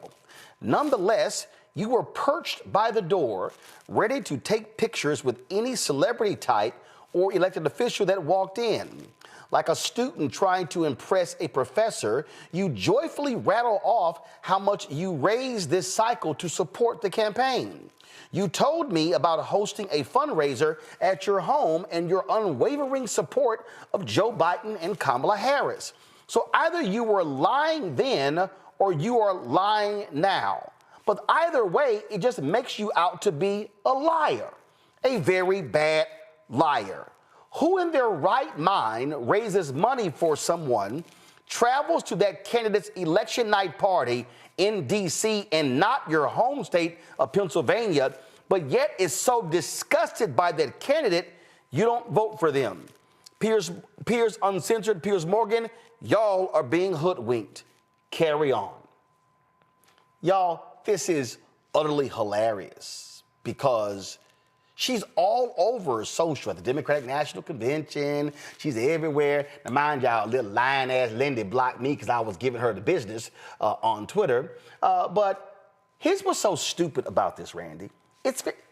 Nobody would get mad at her if she said she voted for Kamala Harris because she was literally out there touting Kamala Harris. But now you're afraid to even admit, okay, so let's say you didn't vote for Kamala Harris and you voted for Donald Trump. And so what? Now you don't want to say it because what? Folks might get mad? I mean, if you voted for him, just say you voted for him. This is why she's a joke. This is why she's a liar. And thank goodness Jamie Harrison called Lil Lying Lindy Li the liar that she is. She's a joke. She's a token. She is available to who will give her the most fame. I mean, who does a 180 that fast? I mean, it will make you dizzy. She's turned so quickly. She's not a Democrat or a Republican. She's an opportunist. And she will go basically to who will give her the most fame. I mean, she's a flip-flopper. It's disgusting, and she should be embarrassed. And I am so happy that she is being read publicly. I enjoyed it. I actually went and watched the video a few times just for my viewing pleasure. I mean, I laugh at folk like her, Mustafa, because it's so transparent what you're trying to do. You're just saying you want attention. You want bookings. That's all you want. And so, and she got, people have called me names. They called me, called me all kind of stuff, called me out of my name, you named it, because you look like an idiot. I mean, it's different if we don't actually have video of you talking about how amazing and wonderful and awesome Joe Biden, Kamala Harris was, and now all of a sudden, they're just the devil. You know, Ida B. Wells once said, and my grandma used to say it all the time also, the way to right wrongs is to turn the light of truth upon them. Once they put that light on her, you know, they have a difficult time in being able to sneak away. You know, we just have to be very careful, right? There are these folks who are not serious about the issues that are happening inside of our communities. They're not serious about the change that needs to happen inside of our country. And in many instances, if somebody, you know, throws a few dimes and nickels and dollars at them, then they will flip and flop. So, this is just another example of somebody who is not truly committed to community, who's not truly committed to democracy, who's not truly committed to making sure that our country moves in the direction that it should. And they got caught. I mean, it was hilarious. I mean, this is literally, this is beyond hilarious, Scott. So, Lil Lindy Li, I told y'all she blocked me. She don't realize I can still see her stuff. Scott, this is a tweet this idiot posted a few days ago, a couple days ago. Excited to help ensure Republicans expand our majority in the House and the Senate for upcoming midterms. I'm taking my donors from the DNC and giving them to the RNC instead. Most of them are on board. We love our country and just want President Trump to succeed. And so this is her talking on Fox News. Pull it up. So a lot of my donors are business oriented. They just want America to prosper. And President Trump wants America to prosper, and he's very business friendly. So these people are not, social justice warriors. They are not like gender crazy lunatics. They just want America to succeed, for us to have strong borders, to have sensible immigration policies.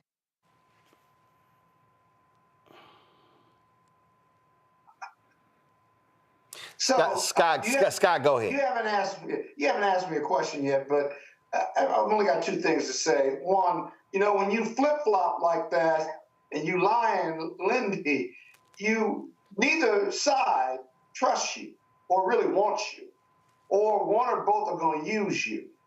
But I'm still trying to figure out why I should care about Lindy Li, or why I should even give commentary to her. Maybe, Roland, you tell me why I should care about this story. Because my first response is, I don't care. No. But I think it's important because people have to be very mindful of individuals who claim to be one thing and then another. I'm really laughing because this is from February 12th.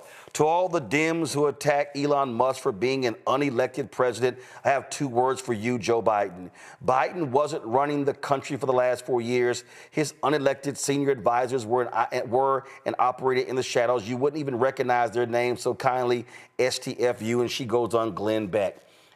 People need to understand that these frauds, these liars, they exist. So I always tell folk, because see, it's some black folks as well out there who've been saying one thing and people they champion for them. Beware of the wolf in sheep's clothing. Beware of the liars. They will always expose who they really are. But this isn't even a close call, Roland. It's not like you're a conservative Democrat and you're a liberal Republican and your voting record goes back and forth. She was all in. And the chaos, corruption, and criminality of Donald Trump versus Kamala Harris and Biden and all the values that they represent and everything that they are not, that Donald Trump is, this is not a close call. This is just outright lying and flip-flopping in order to show up to the Republican window with the winning ticket after the vote, if you will. That's all this is. So it's not even a close call. And I just love when they play the victim. Before you continue to defame, harass, or lie about me, please consider that I am a human just like you. I'm not a cartoon. I haven't made a single dime from telling the truth. I'm a human who is allowed to change her mind in the face of new info. I'm just someone who loves our country. Really, boo? Wait, really, boo? I love this. Really, boo? New info? Here was you on January 26, 2024. Can we please stop using euphemisms to describe Trump's crimes? He raped E. Jean Carroll. It wasn't just abuse. He terrorized our capital. It wasn't just a riot. He committed treason by colluding with Russia. It wasn't just a mistake. Stop whitewashing the crimes of this rapist thug. Sent at 11:26 p.m. on January 26, 2024. But, Randy, she has new information. Yeah, what about that old information? That old information is still the same. It's still the same. That don't change. Facts are stubborn. I'm sorry. Go right ahead. Randy, go right ahead. The only new information she received was who won the election. That was her new information. That was it. And that's when she changed for whom she was advocating. That was the information. When whoever won the election, that's whose team she's going to be on. Period. And I love this tweet here from a Kerr Bear. Lindy Li said the White House used to seat her in the front row so Joe could see her. Here's Lindy Li demanding a woman in a wheelchair move so she could be in front. Is that you, Lindy? Just saying. Just saying. Oh, how delicious it is. But you have folk over here who want to play the grift game, and now all of a sudden you're just, loving all of this. And Joe is great. I'm telling you, if y'all Google the videos, y'all are gonna just laugh at all the praise and the love and all of that she had for President Joe Biden and Vice President Kamala Harris. Lindy, by all means, we don't mind if the door slams you in your non-existent ass when you walk out. Oh, gosh, Roland. What? You would never allow us to say that. You could say, let the doorknob hit you where the good Lord splits you. No. My mother used to say. What? It's the same thing. I'm sorry, you use more words.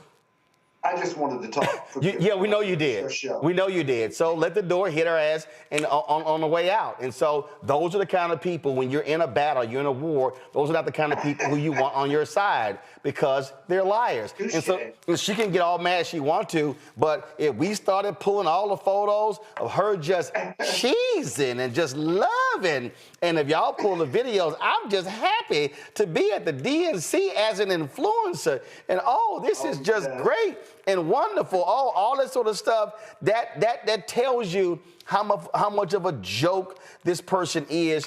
And listen, there are others like that. And so I need people to understand why it matters, because there are people like her. It's about the check. They're switch sides all the time. And you know what? It's some people in Silicon Valley who are the same way.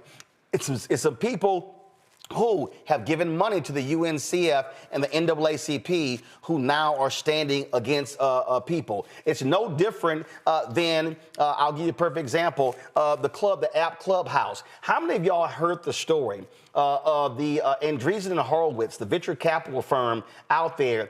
They hired Daniel Penny, the former Marine who killed the black guy on a New York subway.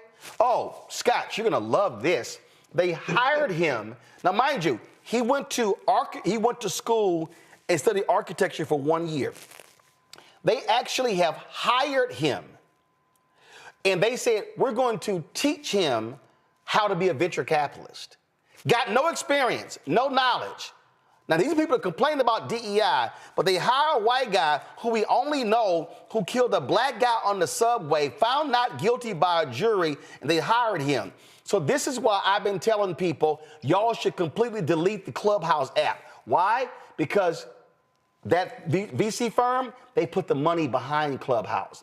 And black people, y'all are the ones that have made Clubhouse a successful app by black conversations. See, here's a perfect example of when people who you think are riding with you, who are being exposed, that's what's going on. And so the people who are the venture capitalists, so the people who are behind that, they're behind Clubhouse. And this is why you have to always expose these people for who they are, because they claim to roll with you when a certain person is in, and now they flip. That should be an insult to every black person. And again, I got nothing against Daniel Penny. I'm not saying Daniel Penny shouldn't have a job. But when you purposely hire somebody who has expressed no interest in venture capital, and you're going to teach them how to do the job, I say to every black person or every person of conscience who's not black, delete the Clubhouse app now, because we should not reward the people with our time and our talents who don't give a damn about us. Mustafa, you first. Oh, no, I agree. You already know how I feel. I don't fund my own oppression. So you don't get my dollars if you're not standing in my community and you are not rooted in the values that are necessary for our liberation. So I'm very clear about that. I also have talked about on this show numerous times to stop letting people pimp us. We continue to allow this pimping in America. This is just another example of it, you know, and we continue to also elevate individuals who ain't got no receipts. So I watch TV shows every now and then, you know, these different news shows, which is very, very rare for me. But I often look at the folks that they bring on there and I'm like, but they ain't got no receipts. They ain't never done nothing in our communities. But yet we continue to see these people being elevated. So that's why I'm thankful for the Black Star Network, because at least when you see somebody who's sitting before you having a conversation, it is folks who are rooted in trying to make positive change. It is folks who are rooted in actually doing the work. And then you have folks who are also rooted in making sure that we have a positive future. See, Scott, you're going to love this here. It says famed Silicon Valley venture capital firm Andreessen Horowitz has a new deal partner, Daniel Penny, and it says the A16Z team. Penny was hired to join. It's called American Dynamism, and they're going to be focusing on aerospace, defense, public safety, education, housing, supply chain, industrials, and manufacturing. A photo of Penny appears in his team gallery, and it says right here, David Ulovich, a partner at the firm. We believe in Daniel and are excited to have him as part of our team. It says, Ulovich said the firm plans to teach Penny the business of investing. Penny was an architecture student at New York City College of Technology, also known as City Tech. In explaining A16Z's hire decision, he wrote, I believe, as I know many of you do, that Daniel acted with courage in a tough situation. He was acquitted of all charges. Beyond that, it has always been our policy to evaluate the entire person and not judge them for the worst moment in their entire life. Wow, Scott, I didn't realize choking somebody to death in a subway and being acquitted works well on your resume. It does if you're white. And in America, I'm sorry. Listen. If Daniel Penny had been black and the victim had been white, that Daniel Penny, the black Daniel Penny, would still be unemployed and never get another job. Daniel Penny, the white Daniel Penny, he running around with the president. He's the guest of these leading white conservatives wherever he goes, simply because he got acquitted. I mean, Scott, you're the major law firm. If a partner came to you and says, Scott, we want to hire this guy. Oh, by the way, he's expressed no interest in law, but we want to hire him and we're going to teach him how to be a lawyer. What would be your response if a partner says, Scott, don't you think this is a great idea? No, because you're wasting my money. And what you pay him should be going into my pocket, at least part of it, since I'm an equity partner. So, no, I'd say something worse, but I still believe the FCC regulates us, even though actually they don't. Actually, they don't. The FCC, no, but Scott, there's no ambiguity. The FCC only controls those who seek a broadcast license, and this is not a broadcast network. I would tell my partner, F no. So, get the F out of my office. So to everyone who is watching, who is listening to me, this is the app Clubhouse. You should delete Clubhouse from your phone. You should download Fanbase. You should download Spoutable. You should download Spiel. But you should stop supporting Clubhouse because this decision is a gross affront. And you should not be making Andreessen Horowitz any money if they choose to sell an equity stake in Clubhouse. And trust me, if you remove black voices from Clubhouse, that app will be worthless. And I actually did a Clubhouse chat on the app more than a week ago, calling for us to get off of it. And when it was over, I did it on their app. And I immediately deleted the app as soon as I was done. And so I will never, ever be on Clubhouse. I ain't downloading the app. I'm calling on every single one of y'all to delete this bullshit from your app and tell Andreessen Horowitz to go to hell with this decision. And again, I have nothing against Daniel Penny. He was acquitted. A jury heard it. But when you purposely hire somebody to thumb your nose at folks, and that's what it is, in a climate where y'all are claiming DEI means definitely not qualified, oh, This is a perfect example of white privilege of a white man who was hired because he strangled somebody on a subway. And Andreessen Horowitz. Killed somebody. Yes, he killed somebody.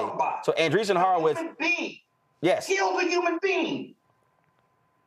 And their decision is, oh, let's reward him to teach him how to be a venture capitalist. Black people, let's teach them that we do not have to keep our talents and our voices on their app. Delete Clubhouse today. Share this with your friends and your family and do the same as well. Because guess what? There are other options out there, including Black-owned fan base, where we can have audio chats. So Clubhouse, y'all can go to hell. Scott, Randy, Mustafa, I appreciate y'all being on today's show. Thank you so very much. Man. Say it again, Scott. My man. Oh, by the way, I ran into some of your Kappa brothers at the NBA All-Star game in San Francisco, and one of them pleaded with me to show you more grace and mercy on the show. And I said, oh, absolutely not. Absolutely. In fact, I was in Atlanta airport coming back from Atlanta, and you got a lot of fans there. They were coming up to me and say, "Why does Roland treat you so bad?" You know that's a lie. Man. You know that's a lie. He's smarter and more handsome than Roland. See, right there. See, we all know that's a lie right there. It's his show. What can I do? You need to give money to him, but tell him to have some grace with me. See, that's right. And see, Randy Mustafa, the reason I know he lying, because the last time I saw him, he said, man, people come up to me saying, yo, man, why don't you back up off Roland and stop over-talking? That's true. That's true. They do say that. Yeah, absolutely. Listen, I need you. You made me famous, at least in Atlanta. So, I got never love for you. In fact, I might give some money tonight. I'm just feeling good about you right now. Well, damn it, you need to. So you need to pull that platinum Amex card out right now and make your contribution to the Bring the Funk fan club. You damn right you need to, Scott. And the rest of your Kappa brothers as well, because remember, without Alpha, y'all just Kappa Psi. Oh, God. Jim Gold, too. I saw the picture. You ran into one of my business partners, Jim Gold, as well, at the All-Star game. So you were hanging. No, really. Of course. And I was representing the show, so that's what we do. So appreciate all three of y'all being on the show. Thank you so very much. Man. Folks, I gotta go. We know that's why I signed off, but your ass kept talking. Go, man. Your ass kept talking. Now make that damn contribution before your ass get off. All right. Yeah, I knew that, Giddy. Absolutely. I appreciate it, folks. Be sure to support the work that we do. Join our Bring the Funk fan club. I told y'all this is about us building an ecosystem of Black-owned media, so you understand what's going on. We got a new show that's dropping on Thursday. When you support this show, this is what you're supporting. Y'all roll that ad. Of the new show that's coming. There we go. Abolition focus. Should we aim for reform or abolishing the entire system? Kimon Felix lets us know how much possibility lies in abolition. That is such a radical image because it offers the suggestion that we already know to be true, which is that we have what it takes to take care of each other and to take care of ourselves. Watch us on the Black Star Network, so tune in to The Other Side of Change. So, folks, Jameer Burley and Bria Baker are the co-hosts of that show. We will stream it at 11. Is it what the graphic says? 11 a.m. or noon on Thursday, and then it's going to restream at the conclusion. Let me see here. Yes, it's going to be. It just says this Thursday. I think we drop it at 11 a.m. Eastern on Thursday, and then we restream it at 8 p.m. after my show. So y'all want to check that conversation out. Two millennials hosting that show. Great conversation. And folks, there are some other things that I'm working on, some other shows I'm looking at bringing to Black Star Network. We're looking at creating a business show. So there's a whole lot that's going on. So your support is critical to us building this. And I say this all the time, and this is not hating, it's stating. The work that we do here is not happening at other Black-owned media outlets. It's not. I will put the content that we do every single day on this show, I will put it up against any other Black-owned media outlet, and I'm telling you right now, the interviews and the content that we're kicking out every day is unmatched. You will not see on the griot. You will not see on The Root. You will not see on Essence. You will not see on Ebony. You will not see on Black Enterprise. You will not see on Blavity. You will not see on Urban One. You will not see on Radio One. You will not see on TV One. You will not see on BET. And I can go on and on and on.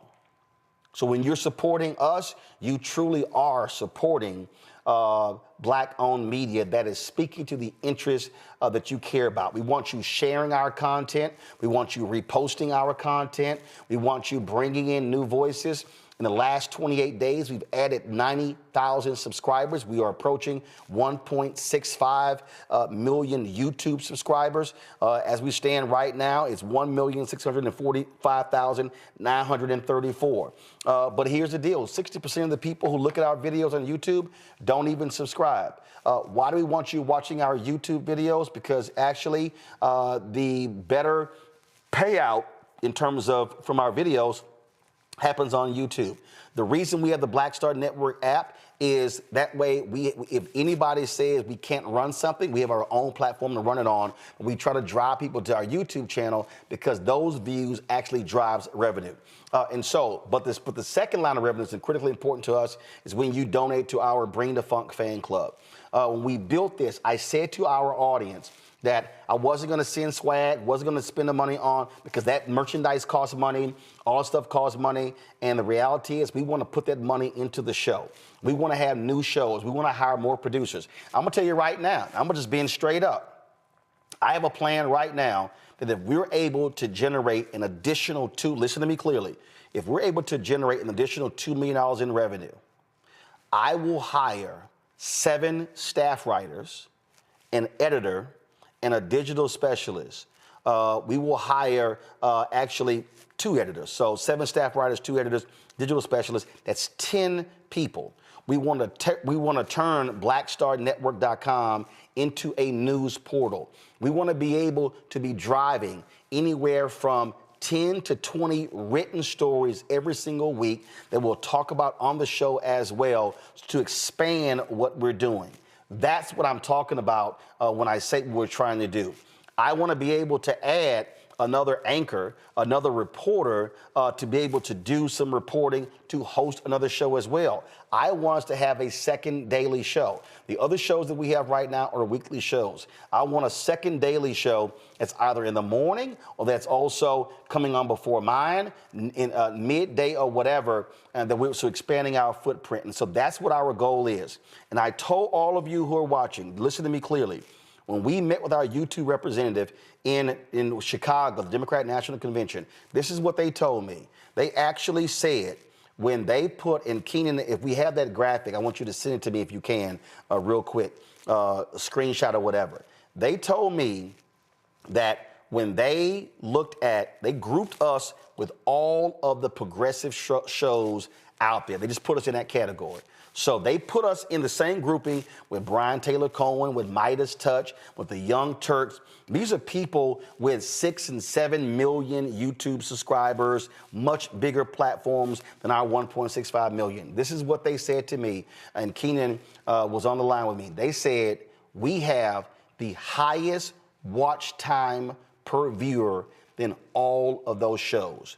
That Roland Martin Unfiltered is #1 in the average watch time per viewer. That means that our audience is watching our content longer. They are more engaged than any other progressive platform in the country. Folks, that's what we are building. And that's why we want people who are 50 and 45 and 40 and 35 and 30. We want that 18 to 50 demographic watching as well, because what we do not have enough of today is real fact-based information. We do not care for these other so-called new black media people who just run their mouths. We are about real information, laying out to you real consequences on what's happening in this country. And so your support makes that possible. And so if you want to contribute via Cash App, use the Stripe QR code.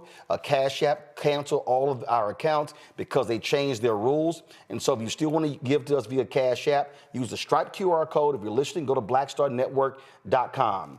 Then, If you want to give to us, check our money order. Send your check and money order, P.O. Box 57196, Washington, D.C., 20037-0196. PayPal is paypal.me/rmartinunfiltered. Venmo is venmo.com/rmunfiltered. Zelle is Roland@RolandSMartin.com, Roland@RolandMartinUnfiltered.com. Download the Black Star Network app, Apple phone, Android phone, Apple TV, Android TV, Roku, Amazon Fire TV, Xbox One, Samsung Smart TV. Get a copy of my book, White Fear, How the Browning of America is Making White Folks Lose Their Minds. Get the audio version I read on Audible. Those proceeds come right back into the show. Get our merchandise, Roland Martin Unfiltered, Black Star Network merchandise. Of course, our shirt, hashtag, we tried to tell you, FAFO 2025. Don't blame me, I voted for the black woman. Go to rolandmartin.creator-spring.com. The QR code is on the screen, or you can go to blackstarnetwork.com. And don't forget, I told you, the hell with Clubhouse, delete Clubhouse, download Fanbase. You do audio rooms on the Clubhouse, you can do audio rooms right there on Fanbase. And so download the Fanbase app. Isaac has posted the video. They've raised $9.2 million. We're moving closer to our goal of $17 million in this Series A raise. And so go to startengine.com/Fanbase if you want to be an investor in Fanbase. And so, folks, that's what we're doing. We're making this thing happen. We're not talking about it. We're being about it. We're not sitting here wasting our time waiting on other people. We are building the black-owned media platform of the 21st century, the same way the Chicago Defender served its purpose when Robert Abbott founded in 1905, the same way when Frederick Douglass did the North Star, the same way with Ida B. Wells Barnett and her paper, the same with John H. Johnson with Negro Digest, Jet and Ebony, Earl Graves and Black Enterprise, of course, Ed Lewis and others when it came to Essence Magazine. We cannot allow black-owned media to die. We cannot be asking people who don't look like us, who don't think like us, who don't represent us, who don't care for us, who don't love us to tell our story. Support this show, support this network. I'll see y'all tomorrow. Holla! Black Network is here. Oh, no punch! I'm real revolutionary right now. Thank you for being the voice of Black America. All momentum we have now, we have to keep this going. The video looks phenomenal. See, there's a difference between Black Star Network and black-owned media and something like CNN. You can't be black-owned media and be scared. It's time to be smart. Bring your eyeballs home. You dig?